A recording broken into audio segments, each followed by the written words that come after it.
Another place ticked off the list? Well, the list doesn't exist. We go where we're recommended or we go where we find. And this one is a beauty. Welcome back to Adventure Now. Here we are leaving the last of the glacier ice behind us, and that also means that we are leaving a very special place that we have called home for a few months. The monument on the island that we are just passing by is marking the Arctic Circle, so it's 66.33 degrees north. So officially in a few meters we're gonna be out of the Arctic Circle. For the first time since our sail up from the Faroe Islands, the Arctic Circle has treated us very well and we've loved being in here, so thank you very much indeed, and until we meet again, goodbye for now. The Arctic Circle did indeed treat us really well with very settled weather, and it was only on leaving this special place that we received our first gale warning. But thankfully a local told us about a very small and protected anchorage where we could pretty much hide from anything, so that's where we headed. That extra step can seem so far. The door may not be open, but it is ajar, and through the crack you glimpse your dream. Like a brand new star, she begs to be seen. So if you know that door and the new star behind, push it open, walk through, your dream is divine.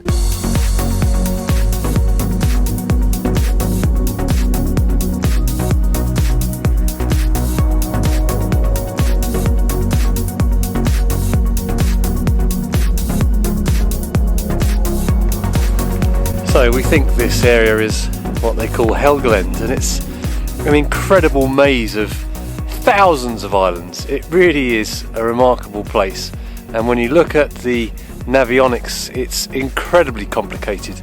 So once again, it's a case of trust the electronic chart, and there are quite a few recommended routes that go through, and so far they've all been spot on. And thanks to that, we're getting a really nice look around these gorgeous little places. You won't find a shop in these gorgeous little places, but what you will find is a Polish forager. What do you got? I have blueberries and I have blue tea. My little Polish forager. Very, very low maintenance when she goes around grazing like this. It's very good. I can recommend it. While I concentrated on reaching the summit, Asher lagged behind grazing on blueberries. I think this was an ode to King Harald Gormson, who in the year 958 united Norway and Denmark. He was very well known for this, and also his dead tooth, which had a grey and blue colour about it, hence his name, King Harald Bluetooth Gormson. Pretty cool, isn't it? I am loving this unexpected journey. Feels like Scotland. It does. It's amazing you can see some of the thousands of islands around here. She's banging on about mushrooms. What's that? I found the first mushroom for myself. Well done, you. I'm sure one mushroom will keep us alive. Surely. This time. Yes. What a view. Spectacular. That's pretty cool, isn't it?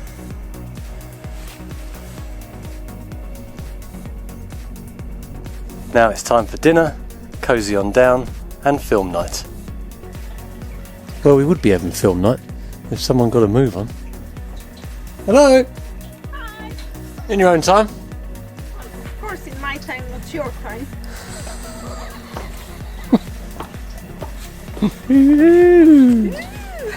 I have to stay for some more blueberries. Oh, and your little foraged mushrooms.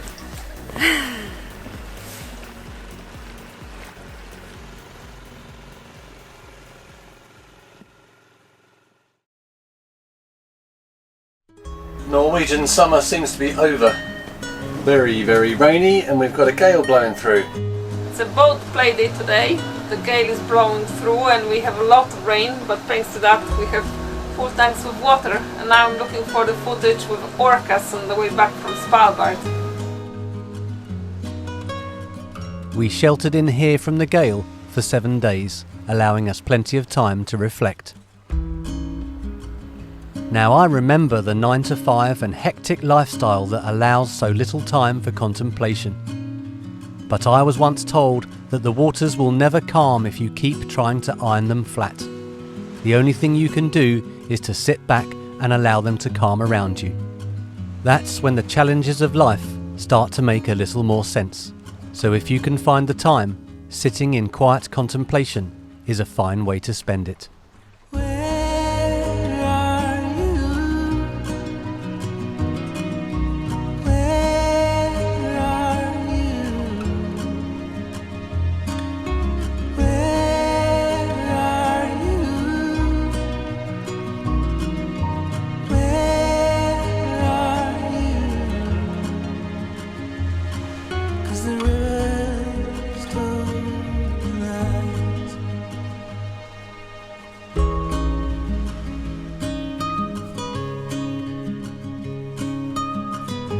We're leaving Hjartøya and going on a little night mission.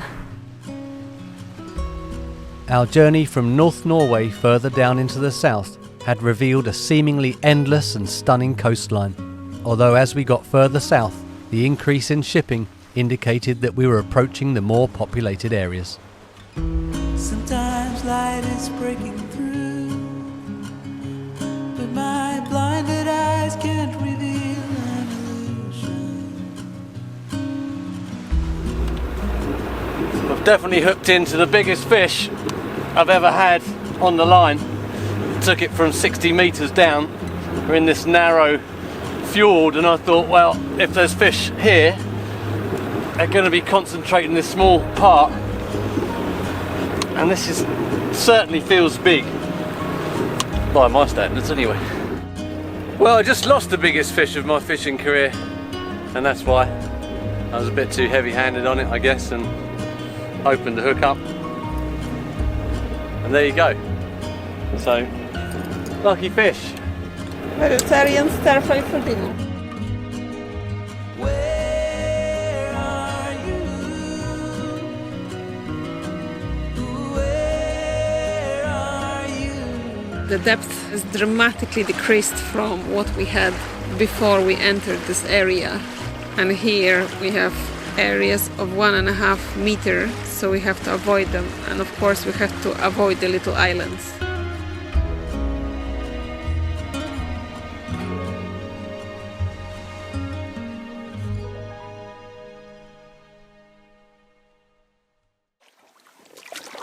Year 3 of rowing school. I think we have now passed the level of absolutely clueless. We now do actually go in a relatively straight line most of the time, and she actually looks like she's enjoying herself.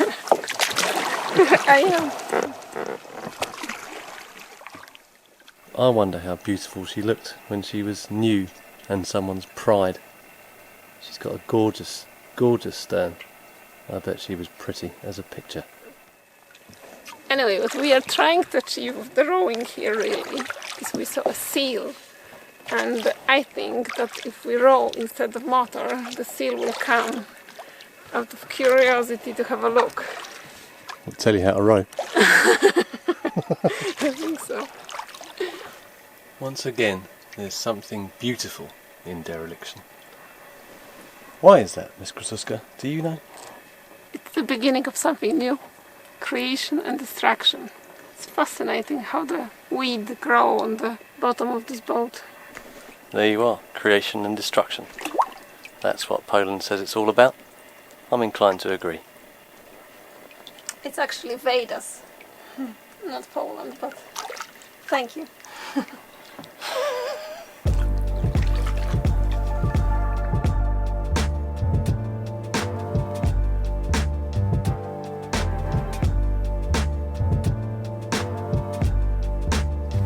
What do you love about Norway? All the islands. We all know the concept of opposites, but do we readily appreciate how important they are? No one likes bad, but you wouldn't know what bad was unless there was good, and you wouldn't know what hot was unless there was cold. In this world, we have big cities with a frantic pace of life, but we couldn't describe them as that unless we had places like this peaceful anchorage tucked away in Norway. As humans, I guess it's largely up to us which side we occupy, but for Asher and I, we choose this side of the opposite. in peace, harmony and tranquility.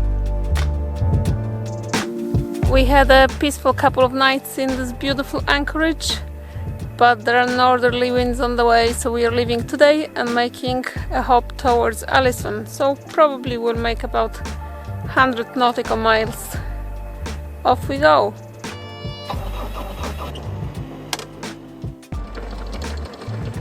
Well, this naughty little pole, and I don't mean the helmswoman, nearly caught us out when we came in here in the dark. Totally unlit, and suddenly it was there, just off the bow. Here we are again, out into the beautiful coastal waters of Norway. Flat calm at the moment, but we're expecting to motor a few miles offshore and find a northwesterly force 3 or 4 for the next 24 hours. It's a nervous reintroduction to night sailing. We're about 5 miles off the Norwegian coast. An AIS target popped up and it's a cargo ship, and I was watching it getting closer and closer to us, and then I saw the ship turn. I can now see the starboard light, so he has changed his course and is going to go behind us, which is a relief. It's 3:30 in the morning. We have still over 20 knots, main only, 2 reefs. It was quite a long, cold and dark night, fairly rough too. I think it was a shock to the both of us to be back into darkness. But the wind has now dropped, the sea has flattened, our speed has slowed. Ash has just woken up and I'm about to make some breakfast.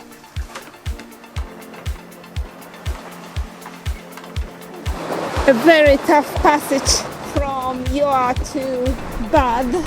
We had very difficult weather, very confused seas, and the entrance to Bad is nerve-wracking. There are islands and skerries everywhere and some hidden rocks underneath the surface, and it's so bizarre because Navionics is showing some of them to be well beneath the water surface, down to like 7 meters. But then we see massive breakers over those places, but we are now getting through. Bud is on the mainland, located at the south end of Hustadvika, and Hustadvika is described in the harbour guide as one of the most dangerous stretches of the Norwegian coast. This is due to the numerous unmarked islands and skerries, and also a very unpredictable swell that rolls in here, and we can certainly vouch for that. However, that same guide describes this place as not the most attractive, and I have to say that we completely disagree with that. All I can say is that the person who wrote that must have had some muddy Longyearbyen river water in their eyes when they looked at this place. Rummaging through the undergrowth is the wild Asher, searching for blueberries or mushrooms or anything else that she deems to be edible. I haven't been lucky with finding blueberries. Well, one. But there are a lot of cranberries in this forest. I've learnt not to get between Asher and foraging. When she's on a mission, she's on a mission. But my only rule is that whatever she forages, she tries first. And the next day, if she's still around, I might give it a go. A short walk from the harbour and you find your way to the coastal path and a great view of some of the skerries that litter the coastline in this area.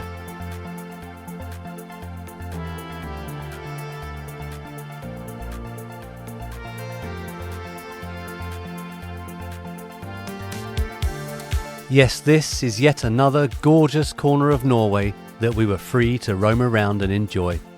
But lest we forget those who made it that way for us.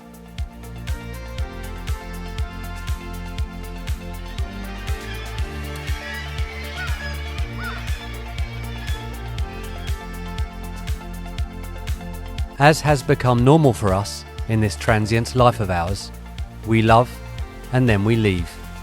This time bound for Ålesund, which is known as Norway's Venice.